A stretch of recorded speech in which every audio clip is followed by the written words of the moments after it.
Non è lunedì, ma noi siamo presenti, Corner sempre presente dopo le partite del Catania. Buonasera e parleremo tanto stasera di Catania, lo farò come sempre con quelli che sono i compagni di viaggio che sono sempre presenti e con un ospite in più che, devo dire, sta diventando un piacevole compagno di viaggio. Tra i miei preferiti, tra l'altro, Buonasera Ciccio Passiatore. Buonasera a voi, grazie. Grazie per essere con noi, avete sentito, è impossibile tenerlo a freno, è impossibile. Angelo Patanè. Ma sai perché tra i miei preferiti, Angelo? Buonasera anche a te. Perché è una persona che non ha i peli sulla lingua ed è è un po' come te. È un professionista che ha portato fuori dal campo quello che era sul rettangolo di gioco, cioè una persona diretta e immediata. Fammi presentare gli altri del tavolo, grazie ad Alessandro Vagliesini. Buonasera. Alla mia sinistra c'è Max Velotto, grazie anche a te Max. Oggi abbiamo la divisa insieme con Max Velotto perché giocate con la stessa squadra.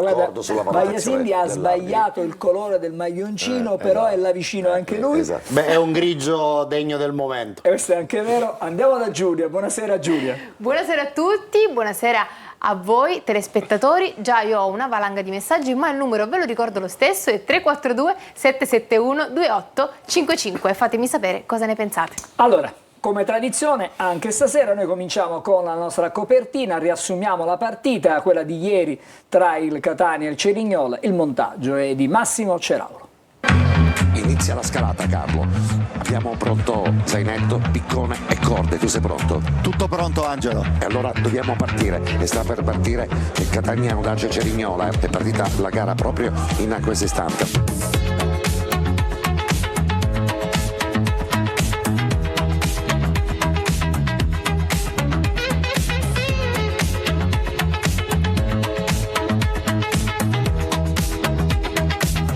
Fallo in attacco, poi c'è il gol del Catania, che però viene annullato, posizione irregolare nel momento di battuta. C'è stato il secondo assistente, il signor Spagnolo di Reggio Emilia, che aveva alzato la bandierina, c'era forse una posizione irregolare.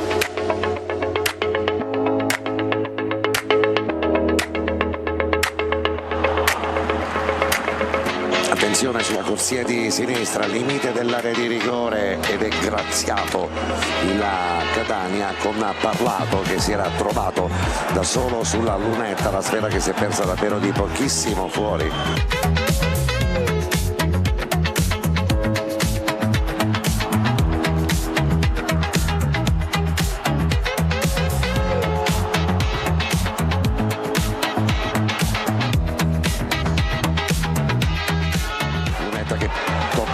Pallone all'interno del rigore, destro-sinistro, poi il piazzato, poi il tiro, Casasola, la palla che si perde alta sulla traversa, la mobilità di Lunetta, l'audacia di Casasola, gli applausi del pubblico del Massimino.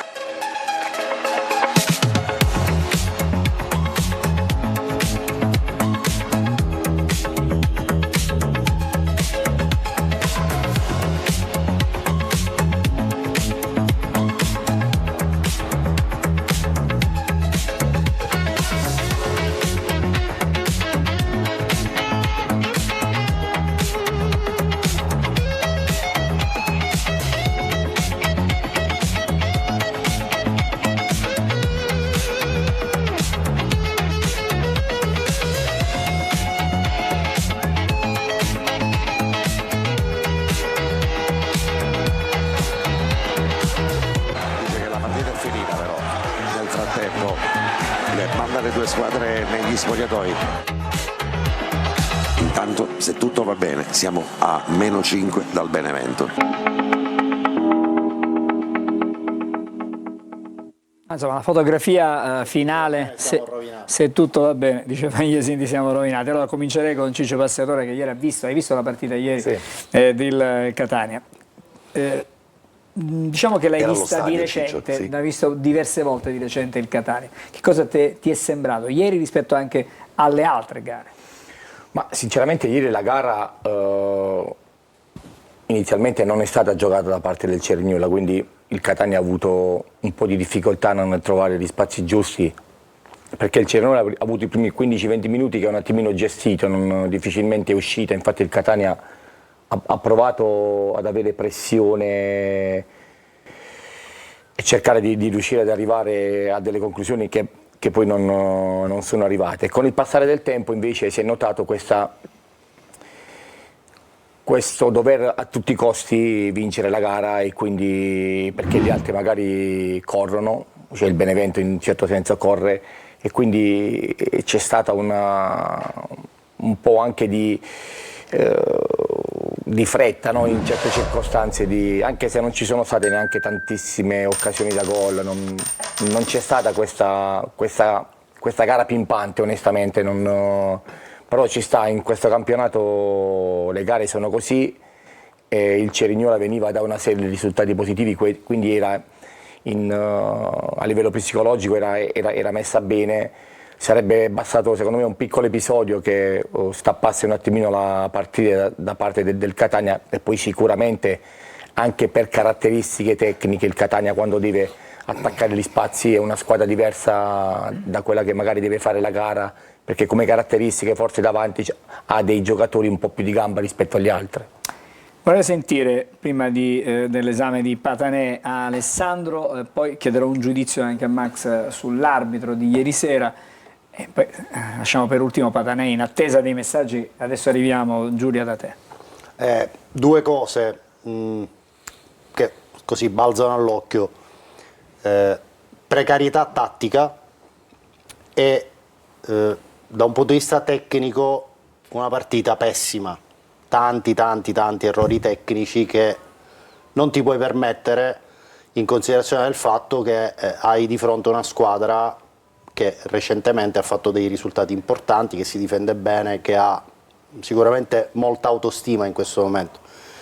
Quando il Catania, che dovrebbe essere la squadra col maggior coefficiente tecnico, sbaglia tanti appoggi, tanti passaggi anche apparentemente semplici, ovviamente fa il gioco il Cerignola, perché rallenta quello che dovrebbe essere il ritmo partita, si innervosisce e chiaramente tutto diventa più complicato. Però prima di tutto secondo me c'è proprio un aspetto di precarietà tattica, perché soprattutto in queste circostanze la rinunzia a priori di giocatori forti, veloci e con il dribbling ti costringe poi a inseguire la partita.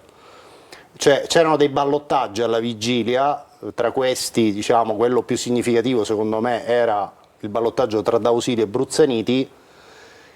La rinunzia a Bruzzaniti per D'Ausilio, senza nulla togliere a D'Ausilio che rimane comunque un gran bel giocatore, secondo me ti ha tolto quel quid in più di spinta, di velocità, di giocata, perché Bruzzaniti se sente la fiducia, se ha la possibilità di esprimere tutto il suo talento, secondo me è un giocatore perfetto per una partita come quella di ieri. A centrocampo c'era un altro ballottaggio, Corbari o Di Noia. Si è scelto Corbari, ma Di Noia per una partita come questa chiusa, magari sul piano del palleggio, sul piano della frequenza delle giocate in mezzo al campo, ti poteva dare qualcosa in più rispetto a Corbari. Sono considerazioni da senno di poi, però se andiamo a rivedere il cammino recente del Catania, ad oggi non c'è una formazione ben definita con 11 diciamo, titolari e altri 11 potenziali titolari, ma che ovviamente sono subentranti in grado di dare delle accelerazioni importanti nello sviluppo della partita. Questa è la considerazione che oggi mi sento di dire, rispetto invece a quello che oggi fa vedere il Benevento, dove c'è una formazione titolare che gioca a memoria, che ha degli schemi riconoscibili in qualsiasi condizione, in casa contro l'avversario chiuso, in casa contro l'avversario forte, fuori casa contro l'avversario forte o l'avversario chiuso. Cioè, il Benevento gioca assolutamente, gioca sempre con lo stesso spirito, con la stessa mentalità. Perché? Perché si è formato un gruppo ben chiaro e definito di titolari. Bene, grazie ad Alessandro. Un attimo prima di venire dalla Patanè andiamo a sentire invece Max su quella che è diciamo, la prestazione dell'arbitro. Non ci sono stati tanti episodi, qualcuno l'abbiamo messo insieme per la Moviola, qualche contestazione c'è stata, qualcuno si è lamentato, però il tuo giudizio?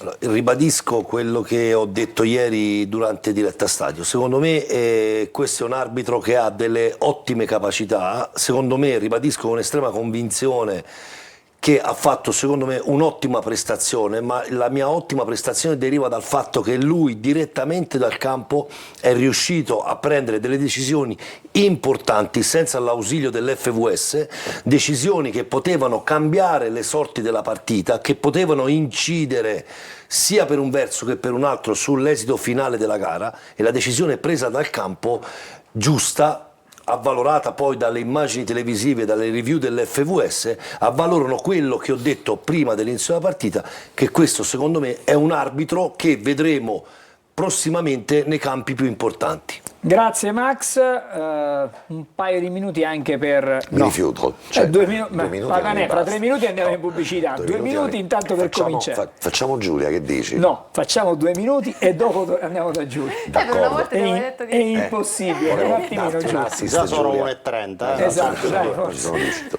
Allora, Beh, da dove comincio? Da dove Perché vuoi? ho tanti pensieri. Se mi dai 90 minuti io abbiamo te una li esprimo. trasmissione davanti, Te li va esprimo, bene? te li Se no esprimo andiamo tutti via quanti. tutto e resti tu da solo. Una delle condizioni di qualunque sport nasce, e soprattutto delle condizioni degli sport e degli sportivi che vincono, è la imprevedibilità. Cioè un gioco non soltanto è fatto di tecnica, non soltanto è fatto di squadra, ma è fatto anche di situazioni imprevedibili, dal solista Sinner che riesce a fare una volée che non ti aspetti, al concorrente alla McLaren piuttosto che alla Ferrari che fa un sorpasso azzardato ma che comunque non si aspettano gli avversari. Il concetto di imprevedibilità è uno dei concetti cardine per una squadra che vince. È quello che diceva un po' Alessandro: il Benevento ha tante soluzioni in qualunque condizione va ad affrontare gli avversari. Il Catania è oggi in una situazione di assoluta prevedibilità.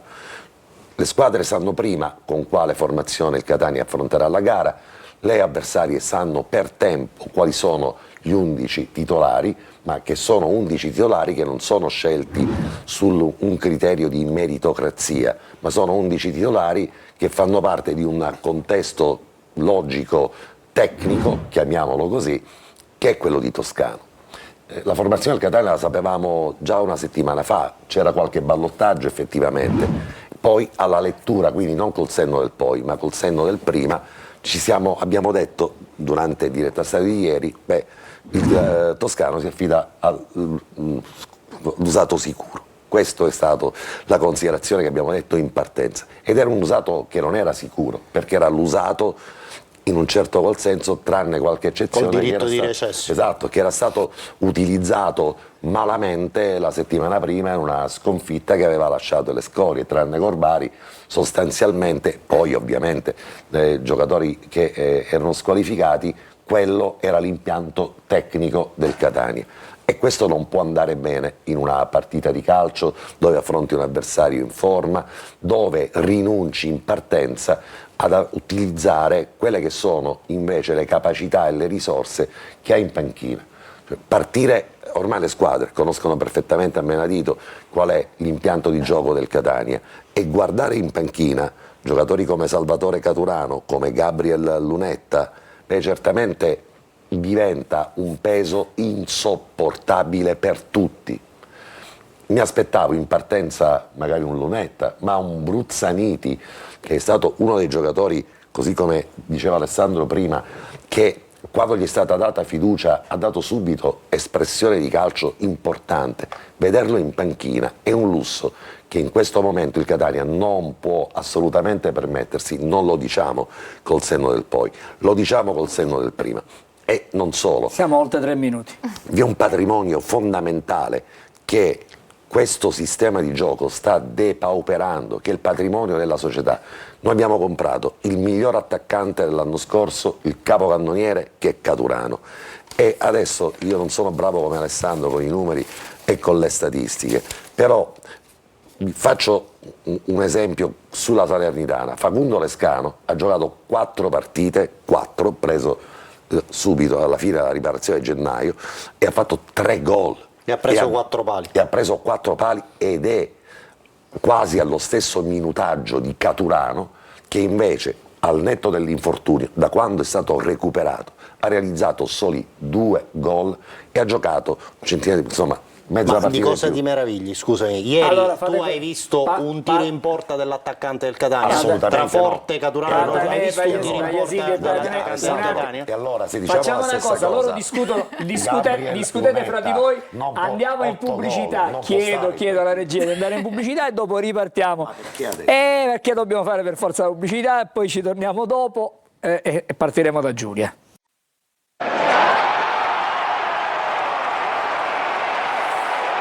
Allora, torniamo insieme con Corner. Prima di riprendere la nostra discussione, prima mi pare riprendere la litigata o la Questa insomma. censura preventiva però non Ma va quale bene. censura Io- preventiva? Guarda, vi faccio vedere una cosa Ma durante la bellissima. pubblicità te ne ho dette 4. Esattamente. Vediamo invece una bella notizia prima di continuare a litigare un attimo. Vediamo questa bella notizia che abbiamo già annunciato ieri. In realtà l'ha fatto ieri sera Max involontariamente, però adesso lo facciamo vedere. spoilerato. Un regalo di San Valentino Siracusa Catania su Telecolor, quindi saranno 4 ore di diretta. Cominciamo alle 16:30, andremo avanti sino alle 20:30, un'ora di pre-partita, poi fischio d'inizio 17:30 per il match che vedrà Angelo Patanè al commento, Carlo Breve che farà il commento tecnico, Marco Carli sarà su bordo campo, insomma vi spiegheremo tante di Regalo quelle per San Valentino risorse. per gli altri, Per gli ovviamente altri. non per tua moglie, non per la moglie di Marco, per nessuno, per nessuno, per nessuno di Alessandro. noi, quindi No, è un regalo, vi bel ricordiamo, regalo. c'è questa partita. Tua moglie ti ringrazio tanto per Senz'altro, questo guarda, regalo. anche stasera vi ringrazio.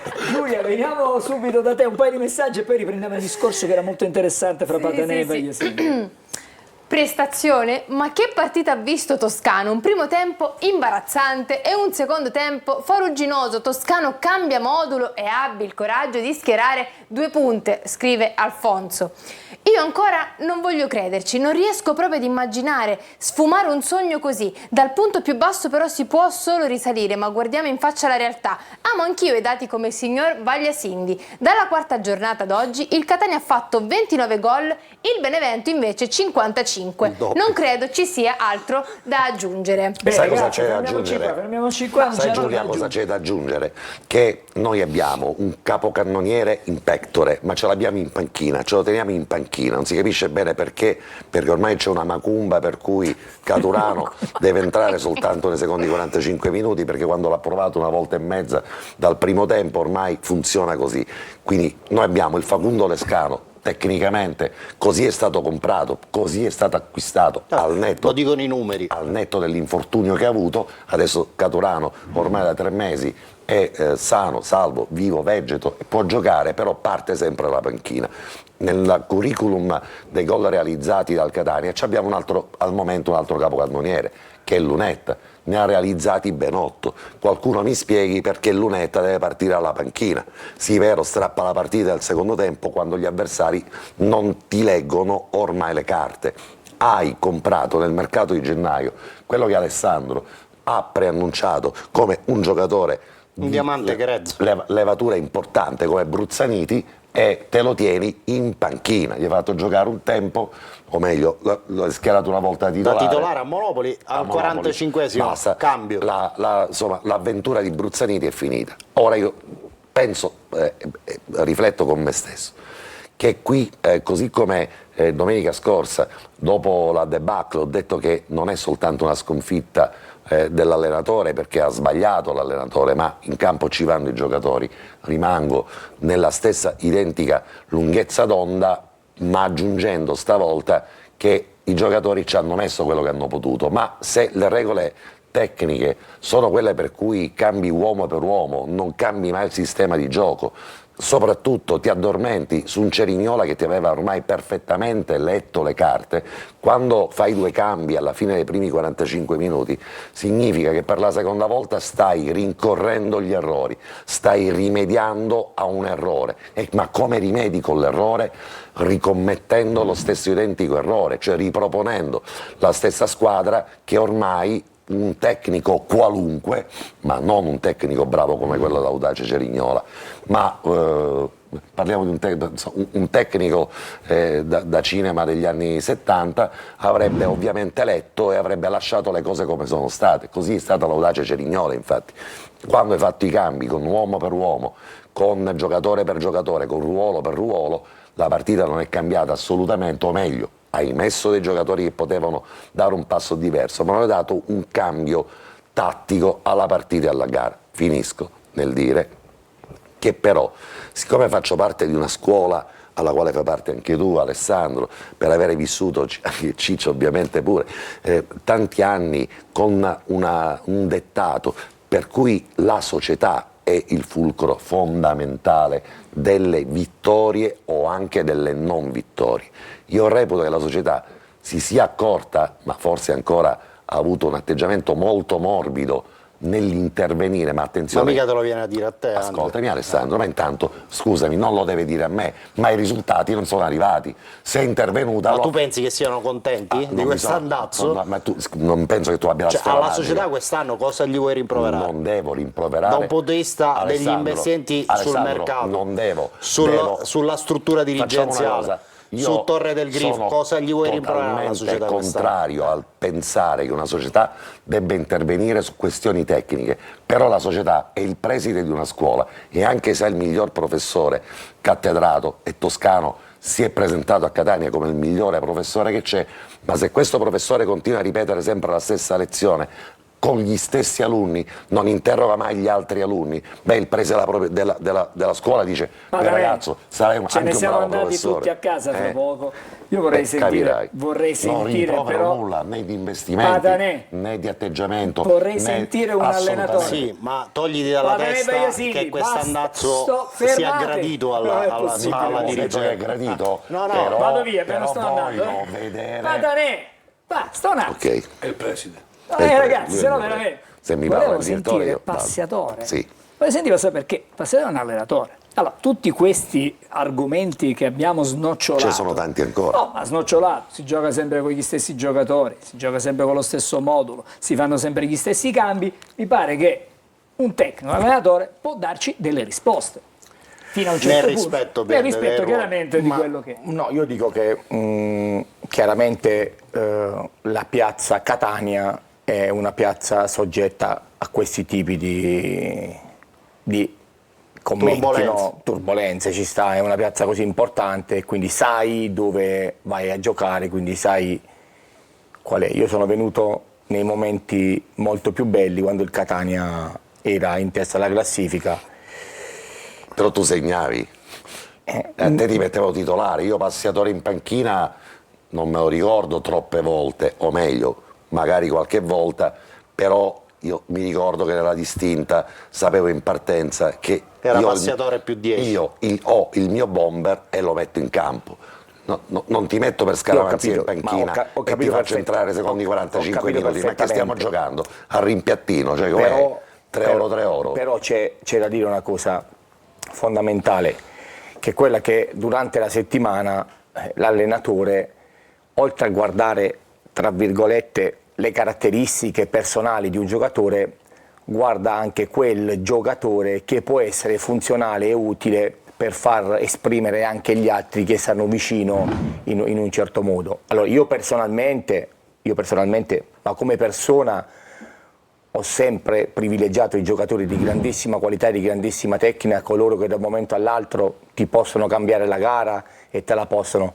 Però gli equilibri di una squadra, gli equilibri tattici sono equilibri che ce li ha in mano solamente l'allenatore. È chiaro che noi purtroppo siamo soggetti al risultato finale, che se tu fai delle scelte, dopodiché ti assumi le responsabilità delle scelte che fai in base al risultato che viene, e questo purtroppo è una cosa che è bella o brutta, è una cosa importante che succede. In questo momento il Catania non sta rispondendo a quelli che sono i risultati che un po' tutti chiedono, però bisogna avere, secondo me, un po' di pazienza, perché è vero, noi allenatori abbiamo delle nostre idee che cerchiamo di portare avanti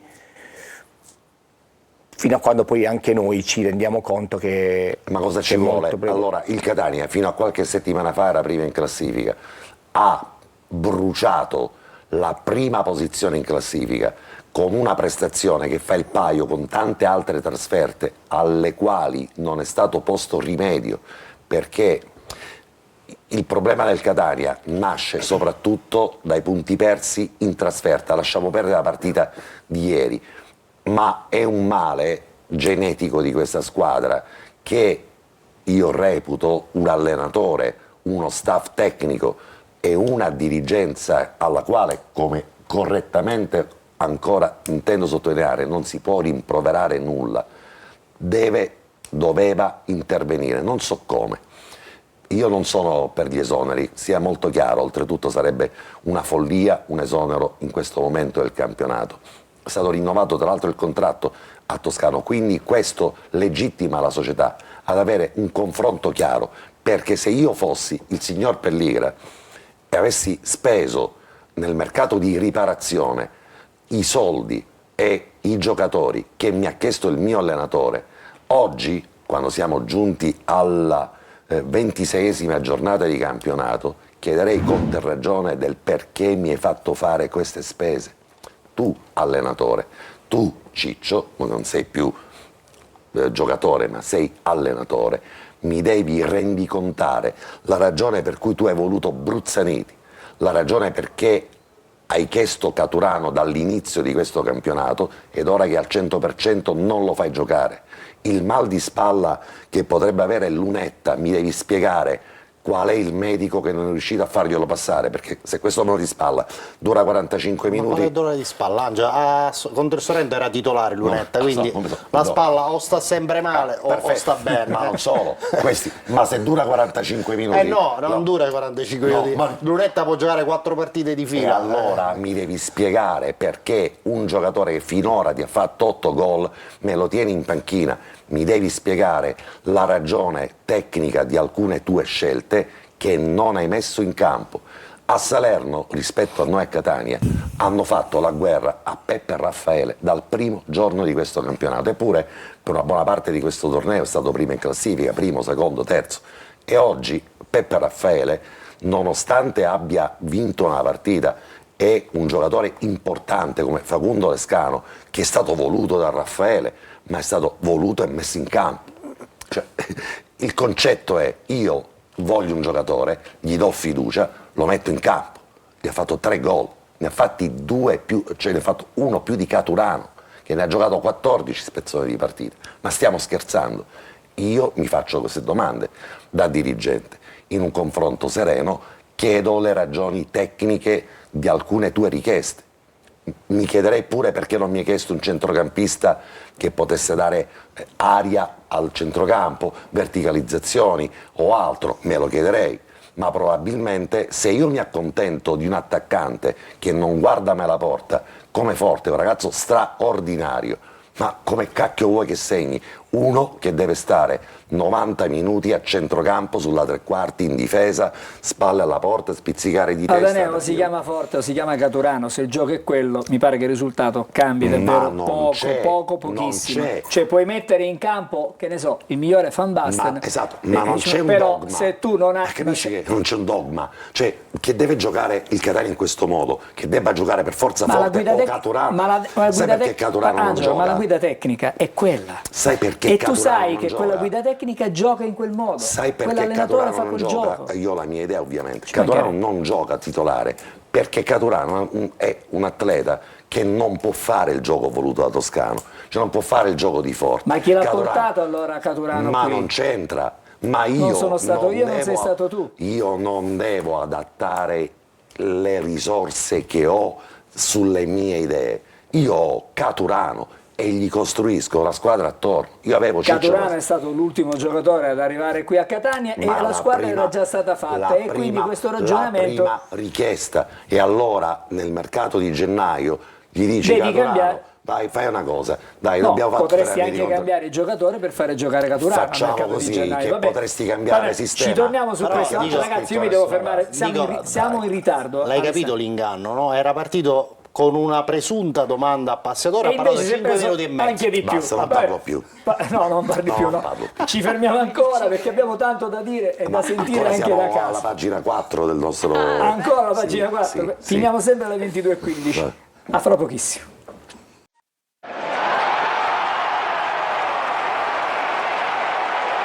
Allora, le discussioni proseguono anche durante la pubblicità, ma andiamo dalla nostra Giulia perché da casa premono. Certo, a proposito di Caturano, scrivono: ma scusate, se il Catania gioca a 60 metri dalla porta avversaria, cosa dovrebbe fare Caturano?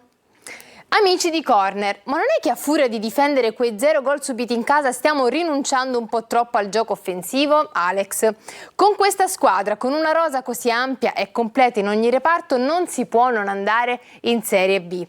Buonasera, mister Toscano continua con la sua testardaggine, stiamo perdendo il treno per la Serie B pur avendo una squadra di buonissimi giocatori.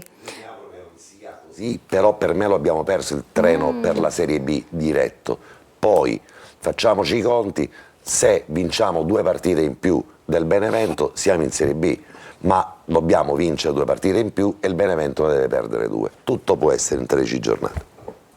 Va bene, va bene. Posso dirla una? Facciamo anche Una facciamo proprio parla- volante facciamo su questo parlare anche tema. Alessandro. Io in questo momento cercherei di blindare il secondo posto. Sì. Più che guardare il Benevento, mi guarderei le spalle. Sono d'accordo con te. Ultimi 2 messaggi. Ultimi 2. Secondo me Questa è le la squadre classifica. avversarie hanno capito, diciamo, il gioco del Catania, se si può definire gioco, quindi prendono contromisure e il signor Toscano non riesce a cambiare strategia per metterli in difficoltà. Di questo passo mi preoccupo anche per i playoff. L'ultimo messaggio. L'ultimo messaggio. Scusate, il Benevento ha esonerato Auteri dopo una vittoria fuori casa, ma parlare di esonero qui a Catania è tabù? Ma non lo so. Abbiamo accennato prima. Lo abbiamo accennato prima. Adesso, fra poco, Badanè, tornerai a dire tutto quello che Ma vuoi. la domanda appassionatore me la fai fare? Certo, però dopo la moviola. Ok. Così magari conservo. coinvolgiamo anche Max, perché stasera mi pare che la tensione è alle stelle. Allora, cominciamo Max. Ma è una tensione costruttiva, Angelo. Costruttiva, Non è certo, una ci mancherebbe tensione, altro.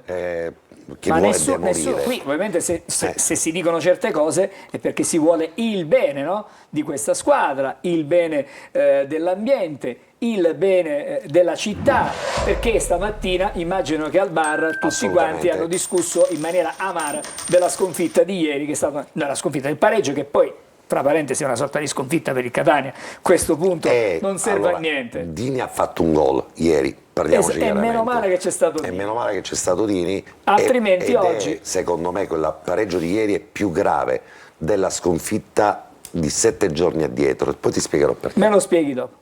Il day after di una partita come quella di ieri ti porta al bar la mattina dopo e il catanese, tifoso del Catania, ti incontra, ti guarda e fa così.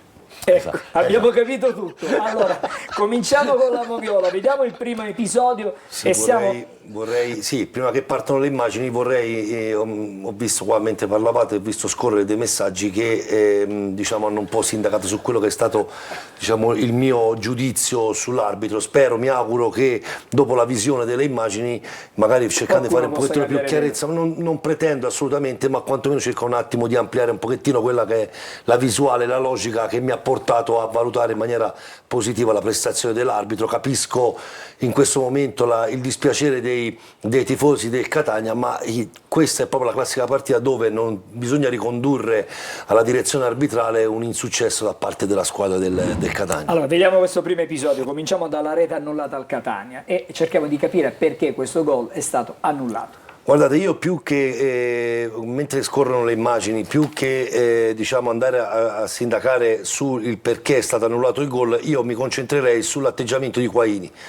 Quaini dà questa spinta e allarga le braccia. Allora, il fatto che allarghi le braccia, per chi ha praticato calcio, e qua abbiamo un grandissimo calciatore, io ho fatto l'arbitro, lui ha fatto il calciatore, un giocatore quando allarga le braccia è un po' come quello che viene pizzicato con le mani nella marmellata e dice io non sono stato. Excusatio non petita, accusatio manifesta, diceva Bravo. Latino. Quindi lui il fatto che faccia in questa maniera qua è come se si volesse in centro. bravo, togliersi qualsiasi tipo di colpa, invece le immagini parlano chiaro. La spinta a due mani, ricordiamo che la spinta ad una mano effettuata con una mano può essere sindacata, le spinte effettuate con due mani non sono sindacabili, quindi questo qua è un gol regolarmente da annullare. Secondo me fa bene l'arbitro ad annullare la rete, perché c'è questo disturbo da parte di Guaini che con i difensori davanti del Cerignola non gli permette di far giocare, innesca una carambola tra i due difensori, si avvantaggia il giocatore del Catania che poi prende palla e segna. Sai cosa, Max? Sì. Scusami. Sì. L'unica cosa che contesto a Di Loreto è il momento in cui fischia.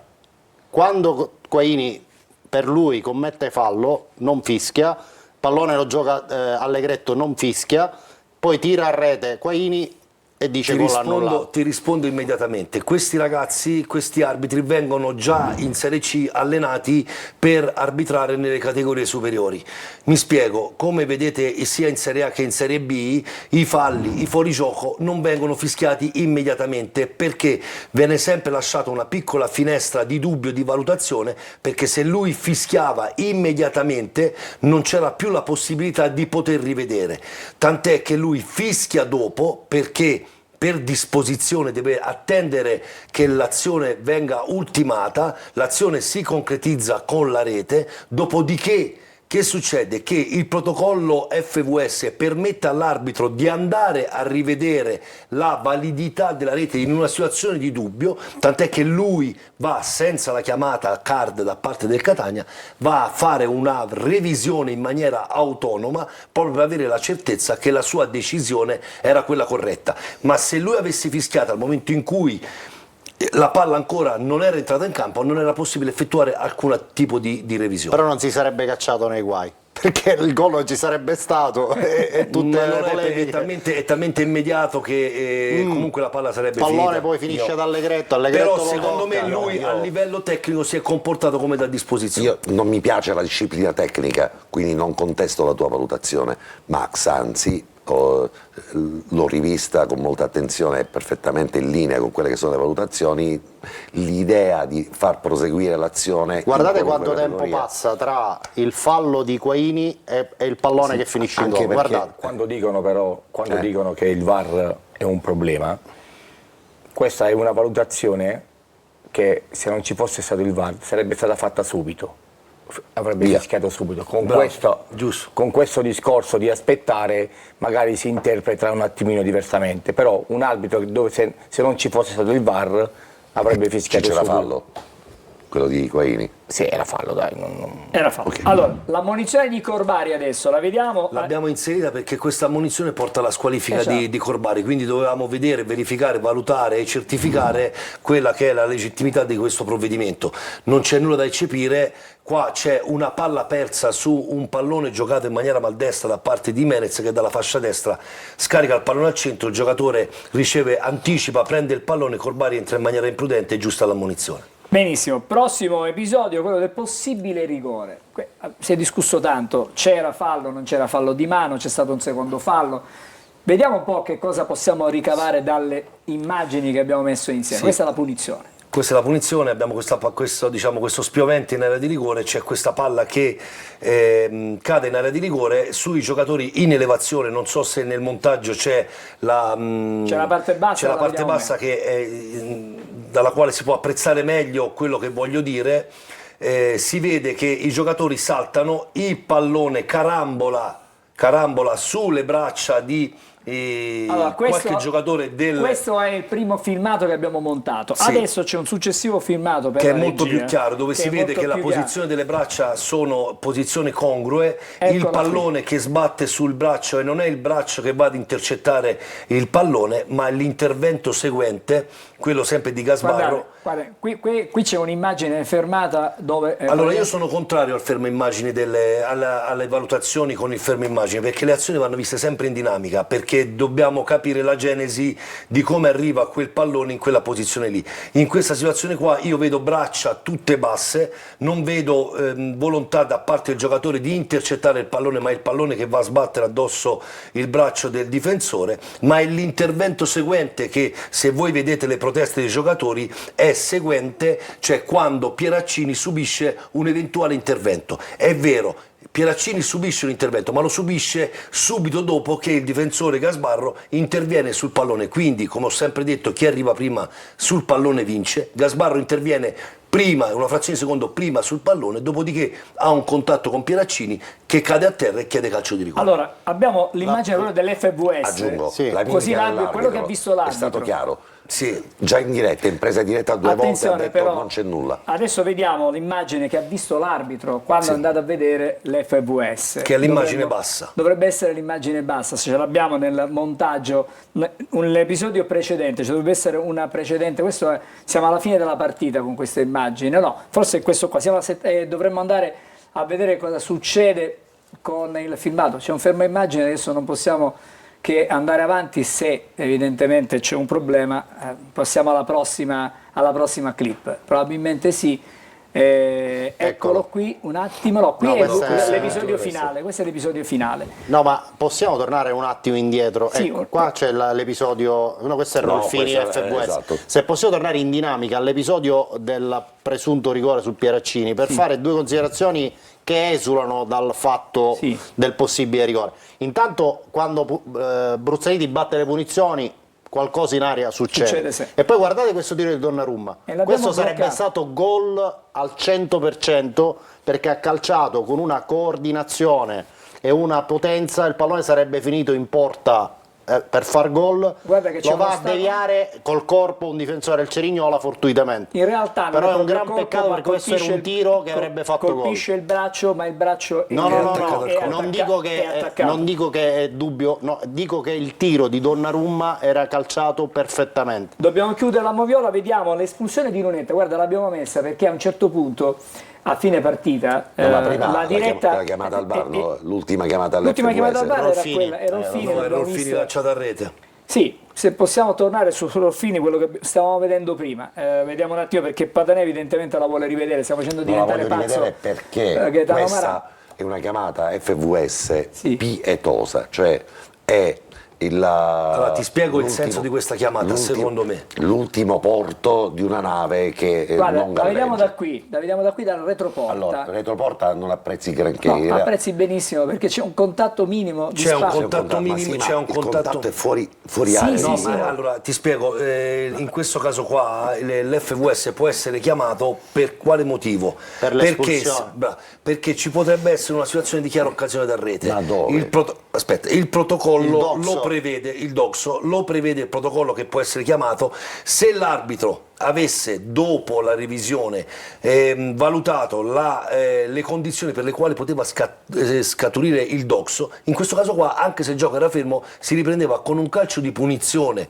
al limite della di rigore e l'espulsione del calciatore. Ma quali sono qua le non ci sono condizioni? gli elementi, Qua manca perché il- manca un elemento il possesso fondamentale, palla il di possesso del Rolfini. pallone, perché diciamo che la direzione c'era, il numero dei calciatori c'era, la distanza dalla porta c'era, manca Ma il quarto pallone elemento, è- che è quello più è un importante, metro e mezzo il distante. possesso del È un metro e pallone. mezzo Quindi distante. anche in questa occasione qua l'arbitro fa bene, decide dal campo, non ha bisogno Quindi di... mi permetti di- nel ribadire che questa chiamata all'FVS è una chiamata che in un certo qual senso rappresenta l'isteria che c'è anche che all'interno viene della poi, panchina. raggiunge il suo culmine a fine Dopo, gara esatto. con Lunetta. Ma questa è un'isteria. E con Lunetta, vediamo cosa succede. Una perché giornata di squalifica, lo perché possiamo una dire giornata oggi, di squalifica di perché lusso. Lunetta dice qualcosa all'arbitro però, no, questo è l'inizio della partita, siamo alla fine, proprio l'ultimo episodio Con che abbiamo visto l'espulsione prima, di con Lunetta, l'espulsione sì. di Lunetta. Eccolo qua, dice qualcosa all'arbitro sicuramente, tant'è che Rolfini lo porta lontano, vedete?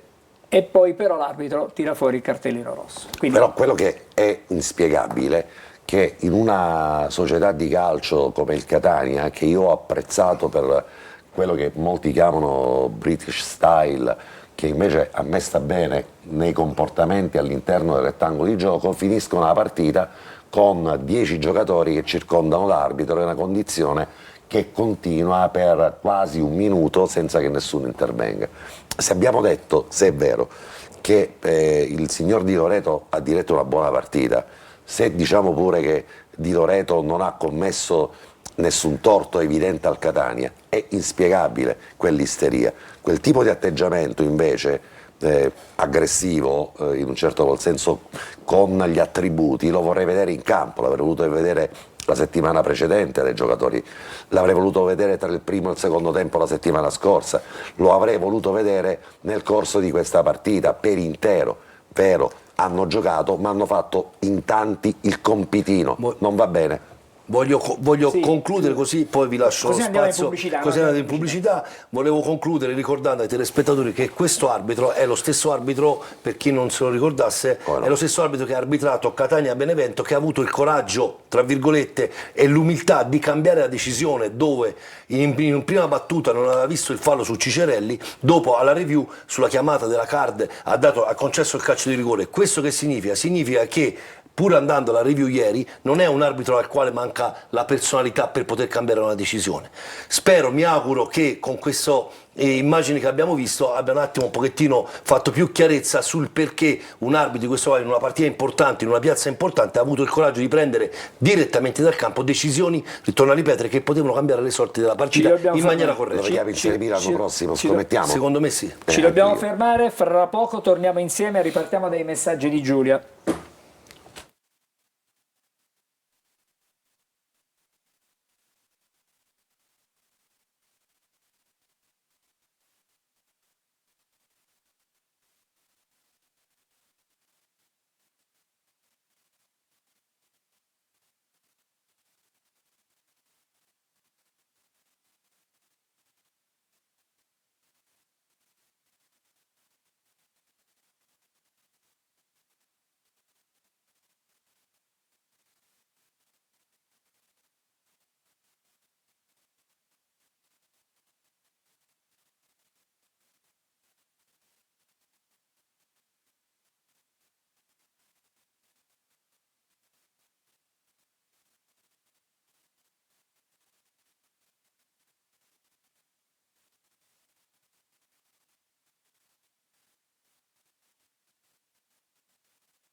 Allora, torniamo dai messaggi come promesso e poi... Io ho sempre una domanda per Passiatore, poi, E poi andiamo da Passiatore. Se la trasmissione finisce mi arrabbio.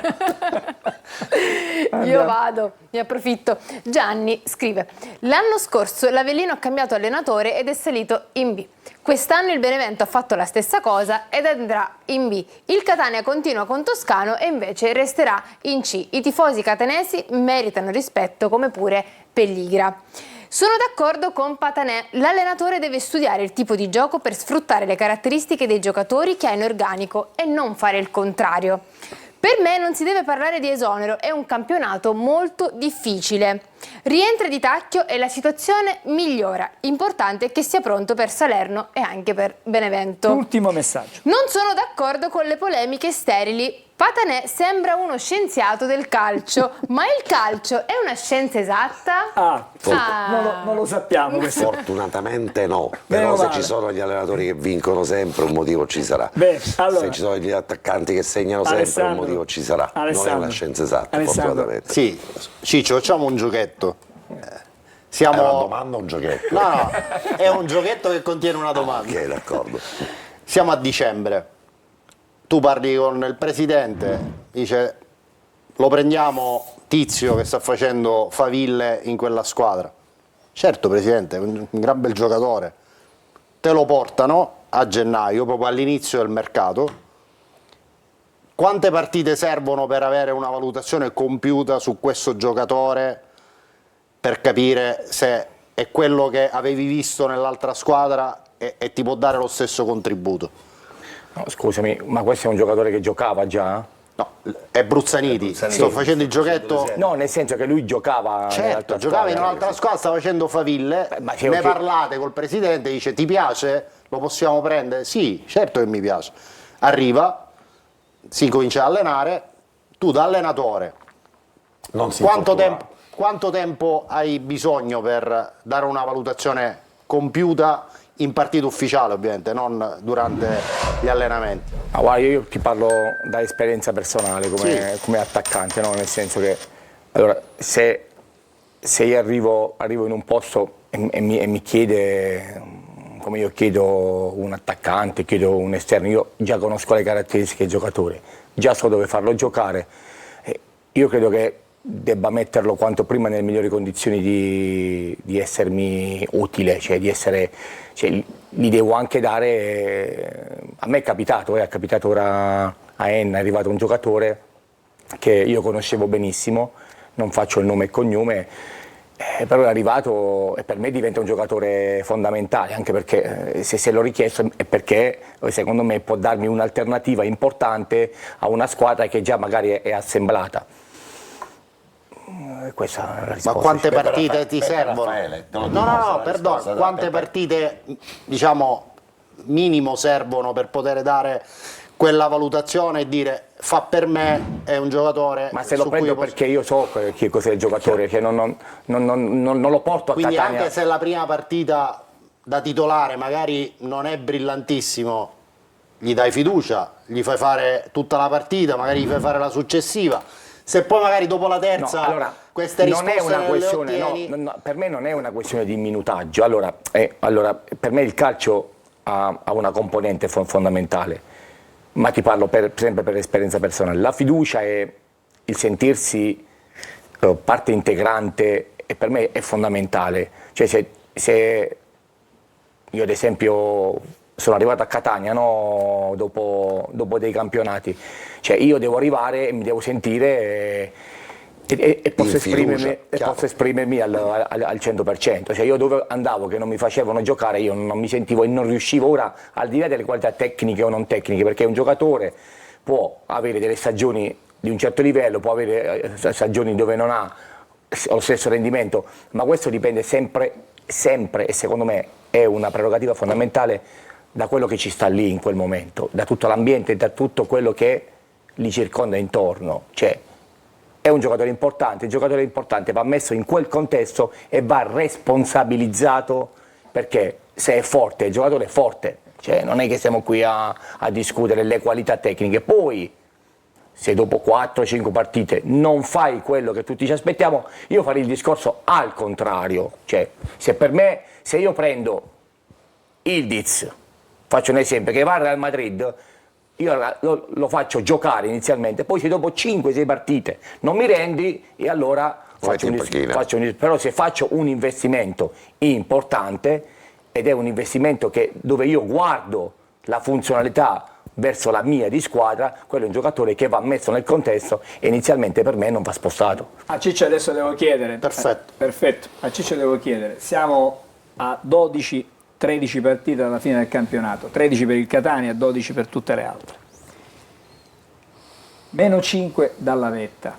No, meno 8 però. Meno 5 potenziali. Ma in questo momento sono meno 8. Meno 8, dai, facciamo meno 8. Meno 8 dalla... È tutto perso? Cioè non puoi più pensare di arrivare... Tutto perso limitatamente al primo posto. Al primo posto, certo. No, allora guarda, io dico che queste squadre, questa è una squadra che ha tutte le carte in regola per fare una rincorsa, come d'altronde l'ha fatto anche il Benevento, perché poi il Benevento aveva gli stessi punti di svantaggio sul Catania e ha fatto una rincorsa al contrario. Io credo che, ora sarà una banalità quella che sto dicendo, però io credo che si debba pensare a fare un certo tipo di discorso fino a quelle 3 partite che per me diventano fondamentali.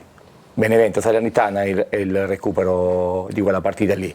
Cioè tu devi avere la forza, devi avere anche la personalità di ritrovare serenità ora, di fare dei risultati, arrivare a quelle partite dove hai solamente un risultato che è quella di andare a vincere dimostrando di avere il carattere, quelle due partite con le due squadre che tutto sommato ti stanno una avanti e una dietro. Io credo che non è tutto perso perché la squadra ha le qualità, ma c'ha anche soprattutto il contesto, perché come diceva giustamente ha una società alle spalle che ti dà una tranquillità, ti dà una sicurezza, ti dà una forza.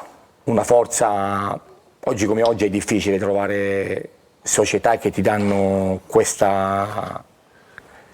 No, non ce n'è. In Serie C in questo momento reputo che il Catania sia la società quindi, in termini assoluti più solida. Ed è la cosa migliore quando, più strutturata. Quando una rosa e una squadra deve pensare a fare solo quello che deve fare. Allora, dobbiamo... Ma posso fare lo stesso scherzetto un secondo? Sì. Ma Anche tu un giochetto? il giochetto, no, con la domanda così. Ma è la squadra che deve sempre assecondare i dettati dell'allenatore o è l'allenatore che invece a volte può conformarsi a quelle che sono le caratteristiche proprie dei giocatori che ha? Sono scelte, allora Angelo, sono scelte personali. Io ti posso parlare, io non voglio parlare del Catania perché in generale. Allora, io personalmente, se mi rendo conto che un giocatore lì o là, allora, forse perché io ho fatto l'attaccante, no? Allora, l'attaccante, io come proprio prerogativa personale, a me piace che il giocatore deve esprimere le sue di qualità, cioè il giocatore deve dare il massimo che può dare, se non dà il massimo io mi devo mettere a disposizione del giocatore, perché una persona si può mettere a disposizione, non 24 che si deve, è l'allenatore che deve mettere il giocatore secondo me nelle condizioni migliori per potersi esprimere. Questo è il mio di pensiero, ma è quello che allora ho sempre pensato. Un dato statistico che piace tanto ad Alessandro. Sì. Salvatore Caturano ha giocato 16 spezzoni di partita per un totale di 464 minuti, Alessandro, e ha segnato 2 gol. Un giocatore, e così rispondo alla domanda provocatoria di Alessandro prima, che sente la fiducia dell'allenatore, voluto dall'allenatore e messo subito in campo, che si chiama Facundo Lescano, nella Salernitana, invece di partite ne ha giocate, detto prima, Patanè. ne ha giocate solo 4, ma ti sto dando i minuti. Sì. Ha giocato 345 minuti, quindi sostanzialmente una partita in meno come minutaggio, ma invece ne ha giocate solo 4. Ma un discorso che fai 4 partite quasi a titolare, un discorso che con 345 minuti ha fatto 3 gol E 4 pali. E 4 pali e attenzione, e 3 assist. Giocatore importante, si sente importante se poi gli viene consegnata la fascia dell'importanza che ha. Vero, Caturano si è infortunato, ma ormai l'infortunio si è rimediato, stiamo parlando Allora, Angelo, quando il Catania ha preso Caturano io ho detto ha vinto il campionato. Ha vinto il campionato, non l'ho detto anch'io. Perché Caturano è un giocatore che lì davanti... Io non lo tengo in panchina. No, ma io non discuto questo, io discuto che io quando sì, tu prendi un attaccante così, poi allora tutti devi prendere meno gol per cercare gli equilibri, gli rompe la fase offensiva di una partita e di un campionato. Ora, tu dietro, per come è il mio credo calcistico, dietro puoi creare dei correttivi, puoi creare delle situazioni, puoi prendere delle contromisure su delle situazioni, ma davanti devi fare gol. Se davanti non fai i gol, io ne ho vinti parecchi. 60 reti il Benevento. Io ne ho vinti parecchi di campionati e quindi davanti devi avere una batteria. Allora, di scusa, attaccanti. Ciccio, allora facciamo una cosa. perché Allora, sennò- ragazzi, siamo indietro, siamo indietro di una pubblicità, finiamo alle 11 la trasmissione La stasera, Catania ragazzi. non può giocare con 2 attaccanti, può giocare solo in questo modo. No, così. La risposta è dopo la pubblicità. Ci può pensare, dopo la pubblicità.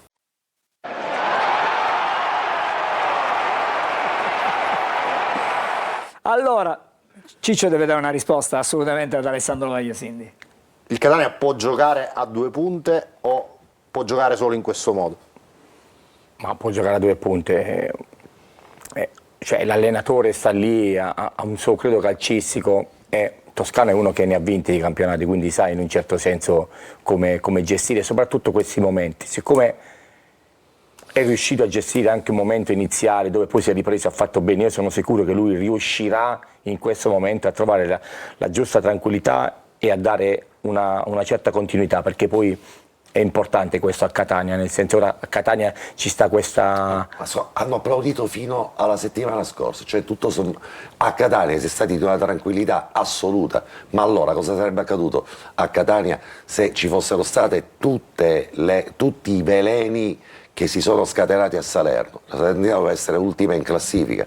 Guardate che c'è uno specchietto di raffronto che è proprio la Salernitana, che è una società che è come, o forse con una tifoseria come, o ancora è più insoddisfatta del catanese, che invece ha accolto Toscano, squadra, gruppo. Ma Ciccio, ti dico soltanto una cosa, questo messaggio ai naviganti: ci sono 4 titolari, 4 tra i capocannonieri e il Benevento, si chiamano Manconi 10 gol, Salvemini 9, Tumminello 8 e la Messa 7, giocano sempre questi, giocano sempre. Quanti assist ha fatto la Messa? 15. Ah. Vuoi sapere invece i capocannonieri del Catania? E vediamo se giocano sempre, te lo dico subito. Lunetta 8 gol, capocannoniere insieme a Forte. Lunetta non è titolare in questa squadra, entra un tempo, o il primo o il secondo, meglio il secondo per la scaramanzia calabrese. Forte gioca titolare, salvo poi essere cambiato con Caturano. Cicerelli è l'altro cannoniere con 5 gol, che non c'è, ovviamente non c'è. Jimenez 4 gol, è un altro cannoniere, è stato ieri tolto via, una cosa che ha lasciato basiti tutti quanti. E poi l'altro cannoniere del Catania è Ierardi con 3 gol. Bene, ciò detto, il messaggio è forte e chiaro e fa il paio con il ragionamento che ha fatto Alessandro. C'è una squadra di titolari, ma sono i migliori titolari.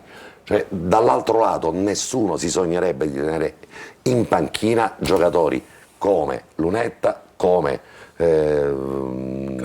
Caturano e soprattutto, già che l'hai avuto, come Bruzzaniti. Bene, allora... Perché Allegretto contro Sorrento non ha giocato? E ieri titolare? Ieri titolare perché avrebbe giocato fuori posizione nel braccetto Ma aveva giocato benissimo contro il Cosenza. Io ti sto dando la risposta. Ho capito, però poi ci sono le cose che... Allora ragazzi, un attimino cerchiamo di tirare le somme, perché altrimenti veramente finiamo domani mattina, perché le discussioni sono... No, perché capisco che a non casa, ci vogliono scienziati del calcio, ci vorrebbero sempre in onda, sempre in diretta, però non è possibile. Però questi sono numeri, non c'è scienza. Va bene, questi sono numeri. Andiamo adesso da Giulia per vedere il migliore e le pagelle, così chiudiamo con la partita di ieri. Certo. Sì.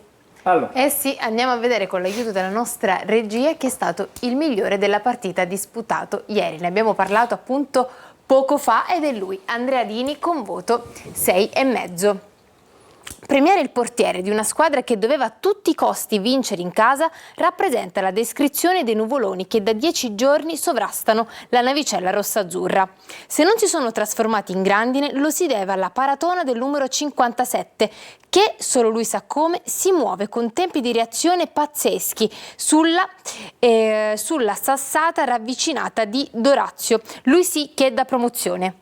Questo è stato il migliore, andiamo a vedere invece le pagelle di tutti gli altri giocatori. Ma iniziamo dall'allenatore toscano con voto 4, Dini 6,5, 6 per Pieraccini, Allegretto e Celli, 6,5 Casasola, Corbari 4, sostituito poi da Di Noia che prende 5, Quaini 6,5, Donnarumma 4,5, Jimenez 6, Bruzzaniti 5 che lo sostituisce, 5 anche per D'Ausilio, 5,5 Lunetta che prende il suo posto, 4,5 Forte e Caturano 5 che poi prende il suo posto. Queste sono le pagelle. Allora, un breve giudizio, ma proprio rapido, Patanello. So allora, che tu settimana scorsa avevo dato un 3 politico, oggi ti spiazzo. Guardiamo quel campetto, per me tutti quei giocatori hanno 8 in pagella. 8 in pagella perché ciascuno di loro ha dato quello che può, in un contesto voluto, pensato, ragionato dall'allenatore del Catania. Io non penso che nessuno abbia preso la partita di ieri, aveva ragione Toscano sotto gamba o l'abbia sottovalutata. però se io faccio delle scelte e metto un giocatore lì in mezzo al campo, decido di tenerne altri in panchina, cosa posso rimproverare a qualcuno di questi ragazzi? Se anche lì in mezzo al campo metto un centrocampista che non è che uno adattato, prestato a quel 4 che tu correttamente, guardando la partita, Alessandro hai messo, quello di Corbari, ma cosa pretendi da un ragazzo che è diventato, da che era panchina è diventato titolare? Oggi in palestra mi hanno fatto un ragionamento, ma hai guardato il centrocampo del Catania? Ma il Benevento, la Salernitana, una squadra arriva in classifica, li terrebbe come titolari sempre? Questa è la differenza, un centrocampo del genere, ma questa è la scelta dell'allenatore, tutto questo nasce da un sistema di gioco. E allora, per me, quei ragazzi, a differenza del 3 politico che avevano preso la settimana scorsa, ciascuno ha dato quello che può. Forte ha dato quello che può. Cosa chiedi a un giocatore come Caturano, che entra per mezzo tempo e fa quello che può, magari cercando di spaccare un po' la partita? Che cosa puoi chiedere di più? Se non dai continuità, se non metti una squadra con Manconi, Salvemi, Tumminello e Lamesta, e ce li hai. Cioè il paradosso, secondo me, è che il Catania questi giocatori ce li ha, altrimenti abbiamo detto tutti una serie di corbellerie, Bravo, mi sei piaciuto, corbellerie, bravo. Dicendo che questa è la squadra e questa è la squadra più forte del campionato. E allora, o ci siamo sbagliati tutti, io per primo, e dico che la squadra del Catania è una squadra, secondo me, che ha una struttura sicuramente forte, tanto quanto o anche più del Benevento, o altrimenti abbiamo sbagliato tutti quanti e c'è qualcosa di C'è un giocatore chiave nel Benevento ed è a centrocampo, si chiama Mattia Maita, e allora, è il giocatore che fa girare tutta la squadra, a gennaio, il giocatore che oggi fa la differenza. E a gennaio allora perché non prendi Maida o prendi un Maida? Perché Toscano gioca in un altro modo, non gioca 4-3-3 come gioca il Benevento. Allora, abbiamo già detto tutto. Allora ragazzi, facciamo così perché abbiamo da vedere, Alessandro, tu hai messo a confronto un testa a testa ora un po' più così, un po' più morbido, ambizioso, perché prima era un testa a testa, ora è un inseguimento. Io credo alle rimonte, però se tutti siamo buonisti, se nessuno apre gli occhi, se tutti quanti ci diciamo facciamo le cose edulcorate, tutti parliamo senza entrare nel vivo della discussione, se abbiamo una critica costruttiva da fare dobbiamo farla, ma la facciamo per il bene di una squadra a cui siamo legati, di una società, di un allenatore che porta un curriculum importante. Vogliamo che magari vedere questa grafica, vediamo questa grafica, vediamo allora, questa testa a testa. Abbiamo il rendimento delle due squadre il giro di ritorno, con 60 punti Benevento su 7 partite e 52 punti per il Catania su 6 partite, perché manca Catania-Trapani, sappiamo, si recupererà mercoledì alle 20:30. Il dato più eclatante è rappresentato dai gol fatti. Se è vero che il Benevento ha giocato una partita in più, ma ha messo a segno 18 gol che hanno fruttato 6 vittorie, un pareggio e nessuna sconfitta. Il Catania 8, praticamente meno della metà, tarando anche sulla partita in meno. Comunque lo scarto è impressionante. I gol subiti sono praticamente gli stessi, 6,5. Il Benevento ha vinto molto di più del Catania e soprattutto non ha subito sconfitte, cioè nel momento topico della stagione, quando tu vuoi acchiappare il campionato, cresci di rendimento e veramente stappi la bottiglia e cominci a fare calcio di livello alto su tutti i campi. Il Benevento ci è riuscito, il Catania ad oggi è una incompiuta, cioè c'è una sensazione di qualcosa di inespresso nel Catania, perché continuiamo a girare, sta settimana parliamo di Bruzzaniti, la prossima parliamo di Lunetta, quella successiva di Rolfini, è finito il campionato. Attenzione, perché toccando ferro, ammesso che il Catania non riesca a centrare l'obiettivo della promozione diretta, devi arrivare sulla onda lunga dei playoff con un certo rendimento e una certa espressione di gioco, perché se il campionato finisse oggi alla luce di queste ultime 2 partite, il Catania nei playoff farebbe fatica, cioè, questo che sia chiaro, per arrivare bene devi sperare di agganciare il Benevento, quindi iniziare da ora questa fase di crescita. Se ci riesci tanto meglio, ma se non ci riesci arrivi all'obiettivo dei playoff al massimo delle tue potenzialità. Il migliore Catania per me può battere la Salernitana in casa, per me può battere il Benevento in casa, può battere, può vincere. Allora, però il migliore Catania, non il Catania di chi decide una formazione e già sa le mosse che deve fare. Assolutamente, Patanè. Le Allora, mosse le tu sai la mia prossima mossa qual è? Pubblicità. Pubblicità. Beh, d'accordo.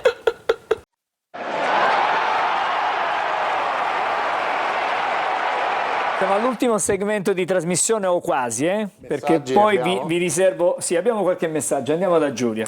Andiamo da Giulia. Il Catania gioca male non da 2 ma da 4 partite, solo che 2 le ha vinte all'ultimo minuto. Dove saremmo senza queste 2 vittorie fortunate? Beh, anche il Benevento qualche fortunello l'ha avuto. Chiaro. Diciamo per la Effettivamente. penultima, voglio dire. Effettivamente sì. Un allenatore che gioca sempre con un attaccante, mi spiegate perché Toscano non vede che la squadra in attacco non riesce a concretizzare? Stiamo criticando Toscano perché non cambia formazione, ma il Benevento e la Salernitana cambiano formazione ogni settimana? Scrive No, perché Maurizio. hanno titolari il Benevento, la Salernitana no, è un altro discorso. Sì, Ma il la Benevento Salernitana ha quella squadra dall'inizio della stagione. Non ha avuto infortuni, dobbiamo dirlo, perché togli Scognamillo, Maita e la Mesta al Benevento, che equivalgono a Di Gennaro, Aloi e Cicerelli, e il discorso cambia. Però purtroppo in una stagione ci sono anche queste variabili. Succedono anche queste cose. Zittite, Patanè e Bruzzaniti titolare sempre. Sì.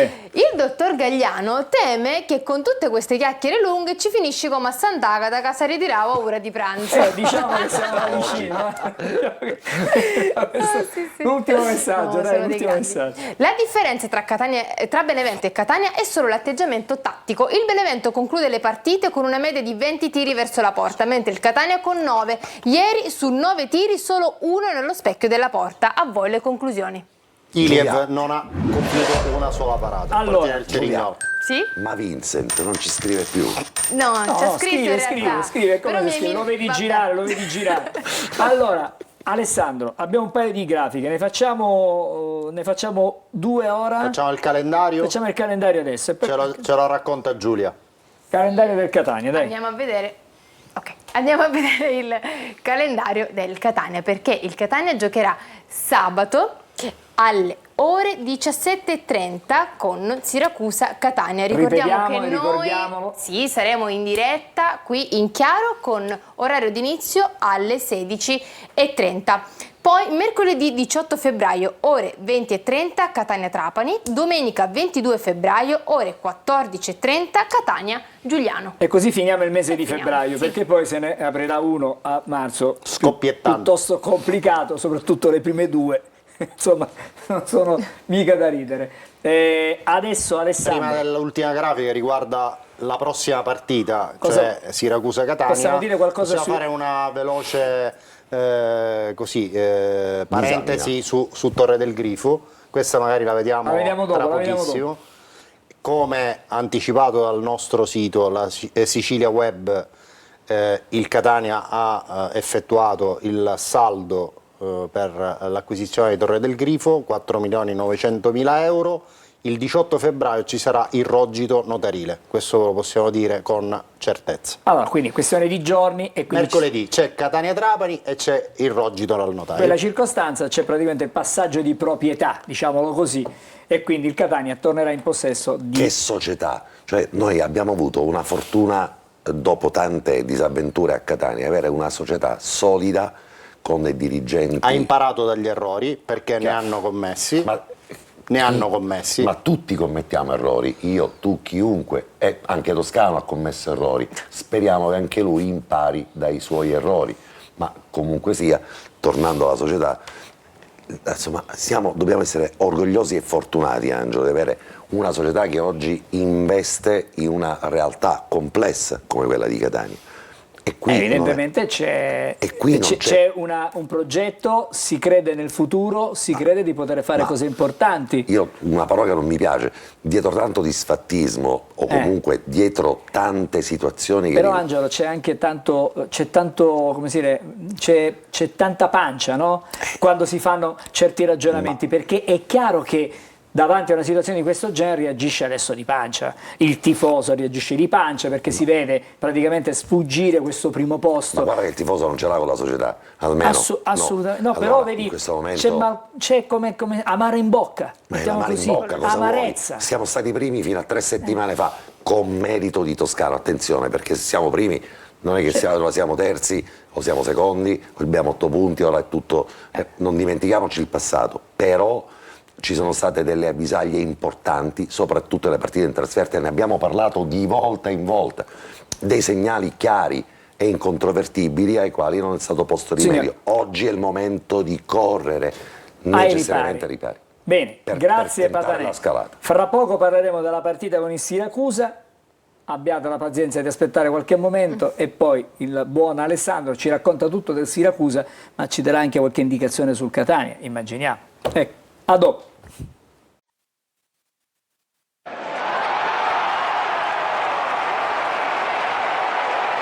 Allora, strano, ma dopo le 22:15 siamo ancora in diretta, Patanè. Oggi, No, stavamo ridendo, sto ridendo perché prima abbiamo fatto vedere un esempio di messaggio, l'ho fatto vedere qui in studio da non mandare, cioè praticamente erano 3 pagine, non è il caso, di 3 pagine del display telefono, non possiamo mandare in onda questi messaggi. Con ragazzi. un messaggio è finito il credito. Vabbè, adesso facciamo i seri, torniamo alla partita con il Siracusa che ripetiamo trasmetteremo in diretta sabato pomeriggio a partire dalle 16:30, una partita in chiaro, in esclusiva su Telecolor e quindi avete la possibilità di stare 4 ore insieme a noi. Allora Alessandro, vediamo la scheda. L'hai detto che dopo alla fine di corner non c'è la partita ma c'è il telegiornale direttamente. No, c'è la partita, dai. Andiamo sul prossimo avversario, cioè la scheda del Siracusa, che è reduce da 2 sconfitte con Benevento, no, 3 sconfitte con Siracusa, con Cerignola, Benevento e Crotone, un pareggio a Potenza e un'altra sconfitta ieri a Cosenza. Il miglior marcatore è Contini, poi 4 gol Sebastiano Di Paolo, giocatore molto interessante, un mancino, un giovane che ha già acquistato il Cagliari e lo ha lasciato a Siracusa fino al termine della stagione. 2 gol Pacciardi e un gol Arditi, che è uno degli ultimi arrivi del mercato di gennaio.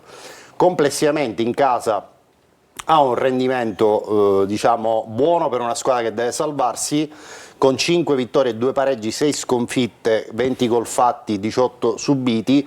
In questo dato c'è anche un po' l'idea di calcio di Turati, l'allenatore del Siracusa, allenatore che propone un calcio bello, offensivo, soprattutto al De Simone riesce ad esprimerlo, e infatti vedete pochissimi pareggi su 13 partite in casa, solo 2 pareggi, quindi 5 vittorie e 6 sconfitte, alcune vittorie importanti come quella sulla Salernitana di qualche settimana fa. In questo momento però è una fase di transizione, perché dal mercato di gennaio sono partiti tantissimi giocatori, ne sono arrivati altri. L'ultima formazione schierata a Cosenza è un 4-2-3-1, che è il sistema di gioco base di Turati, con Farroni in porta, tra l'altro un ex, difesa con l'esterno a destra Puzzone, un altro giovane molto interessante, Maraffini, che ha giocato al posto di Pacciardi che era in panchina, e Capomaggio, omonimo del giocatore della Salernitana, con Job sulla corsia di sinistra, visto che Cancellieri è infortunato, sarebbe il titolare di ruolo.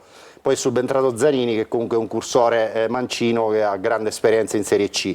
A centrocampo, in considerazione della squalifica di Limonelli, che salterà anche la partita col Catania perché ha 2 turni di squalifica, ha giocato al suo posto Gudelevicius, con Candiano, che è un altro titolarissimo del Siracusa. Sono subentrati poi Pannitteri, diciamo come cambio offensivo dopo il vantaggio di Emmausso a Cosenza, e Frisenna, insomma un altro ex che è subentrato a Candiano. I 3 trequartisti sono stati appunto il citato Di Paolo, Riccardi e Contini.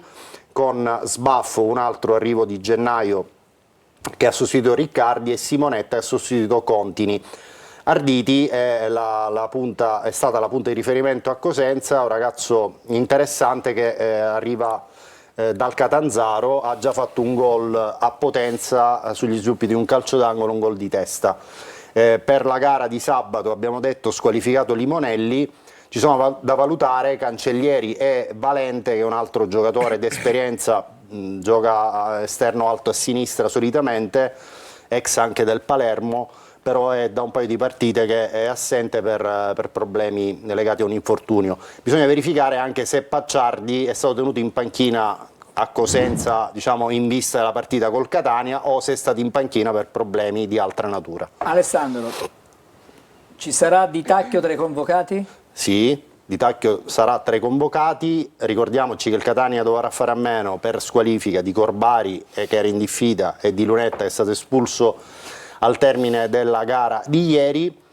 Per quanto riguarda le scelte di formazione, io mi immagino numerose novità di formazione rispetto alla partita di ieri, anche perché se è una panchina così lunga, se è una rosa così profonda, nella prospettiva di dover giocare altre 2 partite ravvicinate, sabato e mercoledì, è chiaro che questa di sabato, pur essendo una partita attesa, perché comunque rimane una partita che chiaramente ha un fascino suo particolare, io credo che il Catania si presenterà al De Simone con tante novità di formazione. Bene, ci fermiamo qui, grazie per essere stati con noi. Giulia, hai un messaggio per chiudere? Uno solo? Bene, leggo questo per Ciccio. Bravo Ciccio, la migliore difesa è l'attacco. Caturano e il Roffini dal primo minuto in campo. Grazie Giulia, ci Grazie rivediamo con te ovviamente sabato pomeriggio per Diretta Stadio, ma la nostra programmazione prevede chiaramente venerdì preview con Marco Carli, poi ci ritroviamo noi lunedì e cercheremo di essere puntuali in tutti i sensi. 14:30 e 20:45. Esattamente, prima con anteprima e poi con corner la sera, ma poi di torneremo nuovo mercoledì, poi giovedì ci siamo di nuovo, poi torniamo... Ci fermiamo qui, grazie a Ciccio Passiatore. Grazie a voi, buona serata. Grazie a Max Velotto. Grazie a voi, buona serata. Grazie ad Alessandro Vagliasini. Grazie a voi e grazie a Ciccio Pannitteri, perché le sue analisi sono veramente... Ciccio Passiatore. Non Ciccio Passiatore, scusa. Pannitteri, giocatore che abbiamo visto. Un refuso, ma sempre di attaccanti parliamo. Ciccio Passiatore, analisi sempre molto acute. Grazie. Angelo, volevi dire qualcosa? Hai la fortuna rispetto a noi di passare San Valentino con Giulia. Io lo passo con Vagliasini, Marco Carli e Carlo Breve. Ma guarda un po'. Allora, fra poco non andate via, c'è la differita integrale del match che abbiamo commentato stasera in tutti i modi, quello tra il Catania e Cerignola. Marco Carli e Carlo Breve, a tutti la buonanotte.